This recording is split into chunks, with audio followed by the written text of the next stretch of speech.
अजय की ट्रेन रुकी तो वो स्टेशन पर पानी लेने के लिए नीचे उतरा। स्टेशन बहुत सुमसाम है, लगता है बहुत छोटा स्टेशन है। यहाँ पानी भी कहीं दिखाई नहीं दे रहा। कहाँ ढूंढूं? एक काम करता हूँ, वापस ट्रेन में ही चला जाता हूँ। यहाँ ज्यादा देर रुकना मुझे ठीक नहीं लग रहा है। अरे छोड़ो, अरे छोड़ो, कौन है तुम? अरे कौन हो तुम? अरे कोई है? अजय चिल्लाता रहा पर किसी ने भी उसकी आवाज नहीं सुनी। ट्रेन अपनी रफ्तार से आगे बढ़ गई। अजय की आंखों पर किसी ने पट्टी बांधी थी और अजय को कुछ लोगों ने पकड़ लिया था। कुछ देर बाद अजय को एक बड़ी सी हवेली में ले जाया गया और उसकी आंखों पर से पट्टी खोल दी जाती है। अजय देखता है उसके आसपास बड़े बड़े बदमाश गुंडे बंदूक लेकर खड़े हैं और सामने कुर्सी पर एक बड़ी उम्र का हट्टा कट्टा आदमी बैठा है।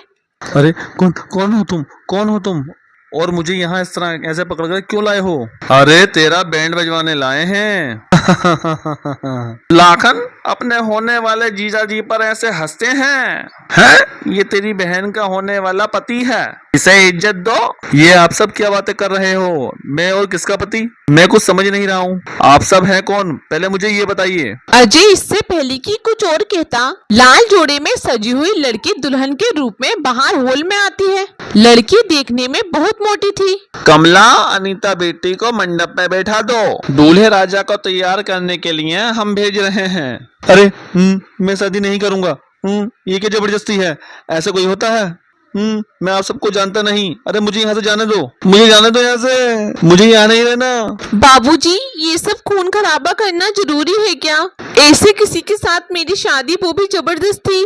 कमला, इसे समझा। इसके वजन और मोटेपन के कारण इसे अभी तक किसी ने पसंद नहीं किया। एक तो हम जबरदस्ती इसकी शादी इस लड़के से करवा रहे हैं और ये हमें ही भाषण देने में लगी हुई है। अरे इसको बोलो चुपचाप मंडप में बैठे। अनीता बेटा, तेरे बाबू गुस्से में आ जाएंगे। वो जैसा कह रहे हैं वैसा कर ले। अजय मजबूर था, वो उस समय कुछ नहीं कर सकता था। वो फंस चुका था। उसे मजबूरन तैयार होकर मंडप में अनीता के साथ बैठना पड़ा। कुछ देर बाद पंडित ने मंत्र पढ़े और अनीता के साथ अजय की शादी हो गई। शादी के बाद सब कुछ बदल गया। कुछ देर पहले जो पिता और भाई गुस्से से बंदूकें दिखा रहे थे, वो बिल्कुल नॉर्मल हो गए। बेटा, हमें माफ कर दो, हमें मजबूरन ये कदम उठाना पड़ा। हमारी बेटी अनीता बहुत मोटी है, इसके लिए इस गांव में कोई लड़का नहीं मिल रहा था। सब इसके मोटापे को देखकर शादी के लिए मना कर देते थे। बेटा, हम बहुत तंग आ चुके थे, हमारे पास कोई और चारा नहीं था। अब तुम हमारी बेटी के पति बन चुके हो, उसके साथ तुमने 7 फेरे लिए हैं और हम चाहते हैं कि अपनी बेटी को तुम्हारे साथ खुशी खुशी विदा करें। ये आप लोगों की अच्छी जबरदस्ती है। पहले आप लोगों ने अपनी बेटी के साथ मेरी जबरदस्ती शादी करवा दी और अब बोल रहे हैं कि उसे मैं विदा कराकर अपने साथ ले जाऊं। यही है आप सबकी इंसानियत है? आपको अपनी बेटी के लिए कोई दूल्हा नहीं मिला तो आपने मुझे फंसा लिया, मेरा ही बैंड बजवा दिया। बेटा, हमारी अनीता बहुत अच्छी है, बस इसका कसूर इतना है कि ये मोटी है। मेरी मोटी बेटी को स्वीकार कर लो बेटा, मेरी बेटी की जिंदगी संवार दो। अगले कुछ दिन अजय अनीता के घर पर ही रुका, पर वो अनीता से बात नहीं करता था। वो बिल्कुल चुप रहता था। अनीता कई बार उससे बात करने की कोशिश करती थी, लेकिन अजय गुस्से में था। मन ही मन वो एक ऐसी योजना बना रहा था जिससे वो अनीता से अपना पीछा छुड़ा सके। और अगले ही दिन वो तैयार हो गया और अनीता को अपने साथ ले जाने के लिए राजी हो गया। अनीता बहुत खुश थी कि अजय ने उसे अपनी पत्नी मान लिया और अपने साथ शहर ले जाने के लिए राजी हो गया। अनीता ससुराल जाने के लिए निकल जाती है, लेकिन अजय ने सोच लिया था कि वो किसी स्टेशन पर अनीता को छोड़ देगा और खुद शहर जाकर पुलिस में कंप्लेंट कर देगा। मेरे पास यही मौका है, मैं अगले स्टेशन पर जाकर अनीता को छोड़ दूंगा और खुद वापस चला जाऊंगा और जाते ही पुलिस को सारी बात बता दूंगा। अब मुझे पुलिस ही बचा सकती है। हाँ, यही ठीक रहेगा। जब मैं इसे दिखाई नहीं दूंगा तो ये खुद ही वापस घर चली जाएगी। अगला स्टेशन आने ही वाला था। अजय इस तैयारी में था कि वो किसी बहाने से अनीता को स्टेशन पर छोड़ दे। अनीता, वो जो अगला स्टेशन आने वाला है ना, वहाँ पर एक वो बहुत बड़ा प्राचीन मंदिर है। मैं सोच रहा था कि हमें एक बार दर्शन के लिए चलना चाहिए, फिर हम अगली ट्रेन पकड़कर शहर चले जाएंगे। पता नहीं फिर यहाँ कब आना हो। मैं चाहता हूँ कि हम वहाँ दर्शन करें। आप मेरे लिए इतना सोच रहे हैं, मैं सचमुच बहुत किस्मत वाली हूँ जो मुझे आप मिले हो। मेरे बापू और भाई सबने आपके साथ कितना बुरा किया, मेरी शादी जबरदस्ती आपके साथ कराई, फिर भी आपने सबको माफ कर दिया और आज मुझे अपने साथ मंदिर में दर्शन के लिए भी कह रहे हैं। ये सुनकर मैं बहुत खुश हूँ। अभी आकाश और अनीता आपस में बात कर ही रहे थे कि तभी कुछ लड़के उनके सीट के सामने वाली सीट पर आकर बैठ जाते हैं और अनीता को मोटी कहकर बुलाने लगते हैं। ए भाई कितनी मोटी है लगता है नई नई शादी हुई है माटे की। लड़का तो देखने में कितना सही है यार मगर इसने मोटी में क्या देखा यार जो उसे शादी कर ली यार अरे वही तो मैं सोच रहा हूँ यार कि इतनी मोटी लड़की से हम तो कभी ना शादी करें भैया। कुछ देर तक तो अजय उनकी बातें सुनता रहा, लेकिन फिर उसे सहन नहीं हुआ तो उनने एक जोरदार घूंसा एक लड़के के मुंह पर लगाया। ये देखकर आसपास के और लड़के अजय को पकड़कर मारने लगे और अनीता घबरा गई। अनीता अजय को बचाने लगती है, तभी एक लड़का अनीता को धक्का दे देता है। अनीता को चोट लग जाती है। अजय के भी हाथ से खून बह रहा था। गुंडे ने उसके हाथ पर चाकू मार दिया था। इतनी देर में लोगों ने टीटी को खबर कर दी थी। अगला स्टेशन आया तो पुलिस ने उन बदमाशों को पकड़ लिया। अनीता तुम ठीक तो हो ना? मैं ठीक हूँ, पर आपके हाथ से खून बह रहा है। अनीता की आंखों में आंसू थे। अनीता अजय के सीने से लग जाती है। अजय को भी उस समय अनीता के लिए प्यार महसूस हुआ। दोनों को एक दूसरे के लिए दर्द महसूस हुआ। अनीता बहुत अच्छी लड़की थी, बस गलती यही थी कि उसकी शादी अजय से जबरदस्ती कराई गई। सुनिए, वो स्टेशन तो पीछे ही रह गया। अब हम उस मंदिर में दर्शन के लिए कैसे जाएंगे? कोई बात नहीं, अगली बार जब तुम्हारे माँ बाप से मिलने जाएंगे तब हम मंदिर हो आएंगे, ठीक है? वैसे भी बहुत दिनों से माँ इंतजार कर रही होगी। हमें घर चलना चाहिए अनीता। अनीता की आंखों में खुशी के आंसू थे। आखिरकार अजय ने उसे अपनी पत्नी मान ही लिया। और फिर कुछ घंटों के सफर के बाद अजय अनीता को लेकर अपने घर पहुंचता है। वो अपनी माँ को कुछ सच नहीं बताता। वो तो बस इतना ही कहता है कि किस्मत ने ही अनीता को उसकी पत्नी बनाया है।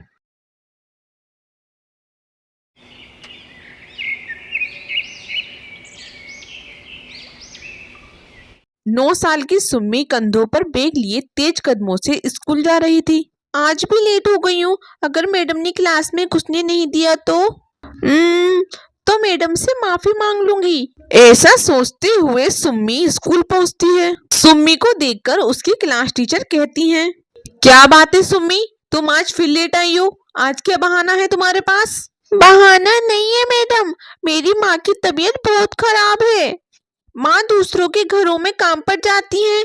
बीमारी के कारण माँ काम पर नहीं जा पा रही हैं, इसलिए मुझे ही काम पर जाना पड़ रहा है, इसलिए देर हो गई।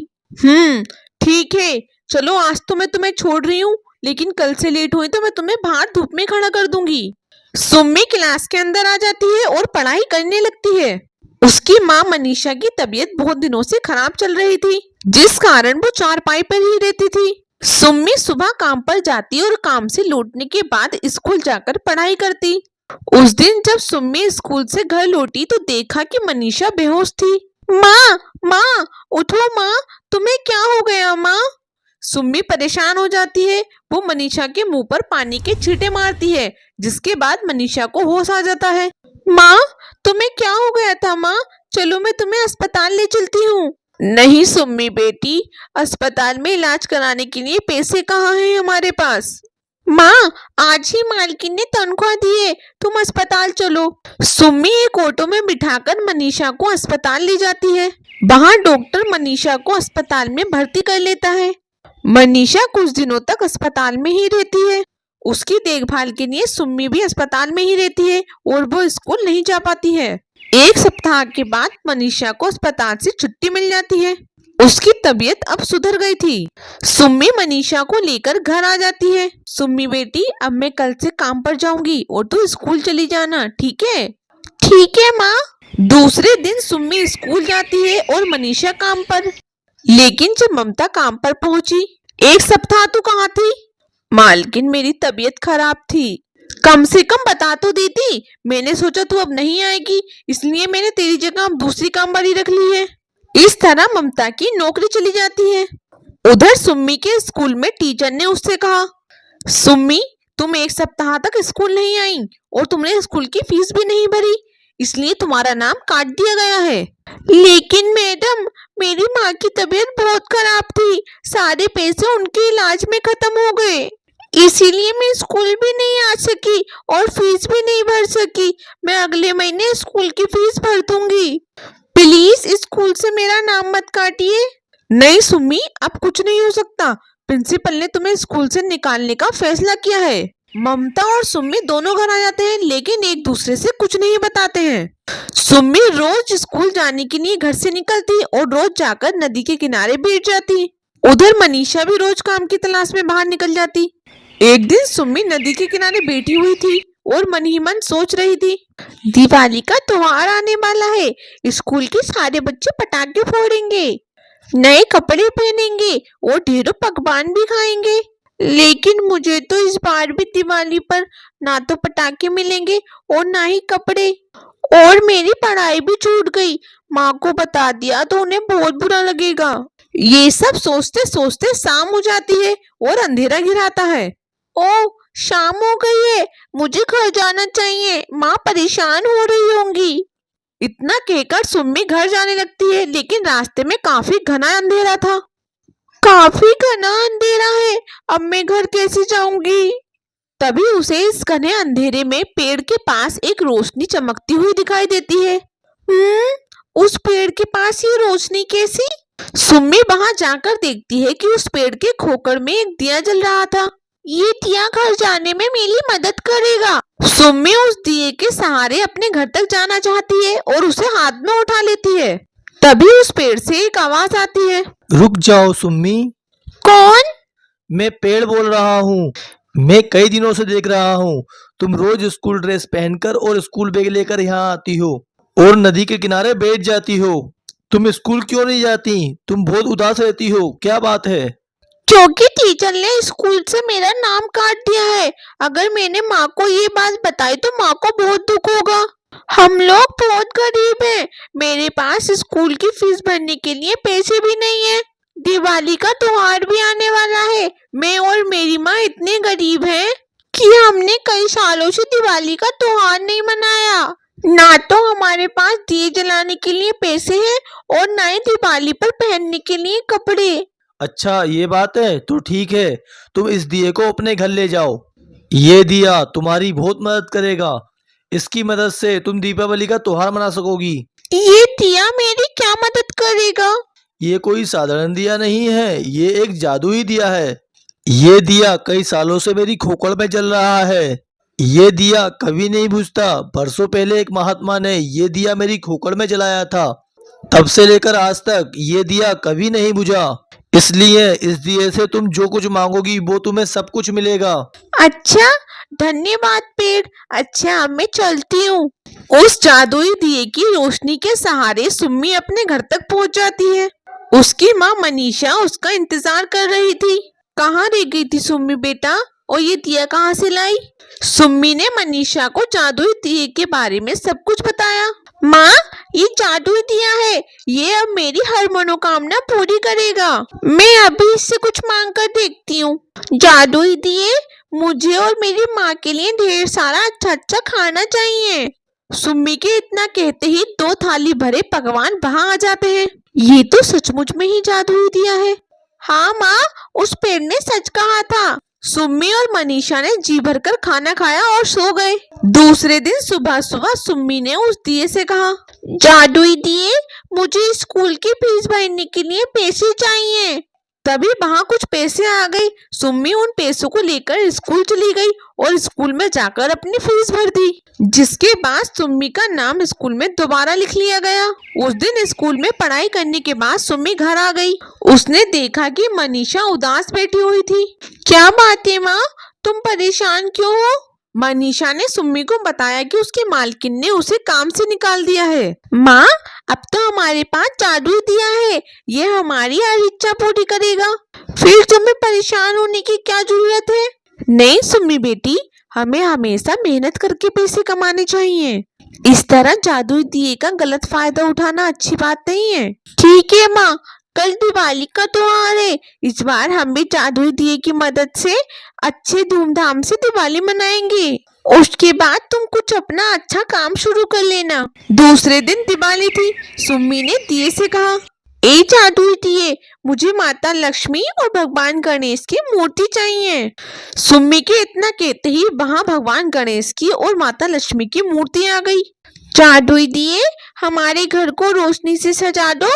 इतना कहते ही उस दिए से हजारों दिए बाहर निकल आए और सुम्मी का पूरा घर जगमगा गया। जादुई दिए, हमें नए कपड़े, पटाखे और मिठाइयाँ चाहिए। जादुई दिए ने सुम्मी और मनीषा को ढेर सारे नए कपड़े, पटाखे और ढेर सारी मिठाइयाँ दी, जिसे पाकर दोनों बहुत खुश हो गए। चैनल पे नए हैं तो वीडियो को लाइक करें और चैनल को सब्सक्राइब करें और कमेंट करके हमें जरूर बताएं कि आपको हमारी वीडियो कैसी लगी।